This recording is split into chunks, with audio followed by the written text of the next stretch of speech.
Hi friends, ఈరోజు mutton curry చేసుకున్నాం చూసేయండి. కుక్కర్ పెట్టుకోండి. కుక్కర్లో మసాలాలు వేసుకోండి.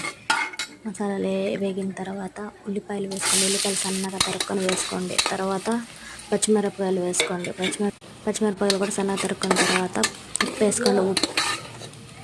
బాగా ఉల్లిపాయలు వేగిన ఇప్పుడు అల్లం పేస్ట్ వేసుకోండి. అల్లం పేస్ట్ బాగా వేగించండి పచ్చివాసన పోయేదాకా. అది వేగిన తర్వాత మటన్ బాగా కడిగి పెట్టుకున్న మటన్ దాంట్లో వేసుకున్న తర్వాత కొంచెం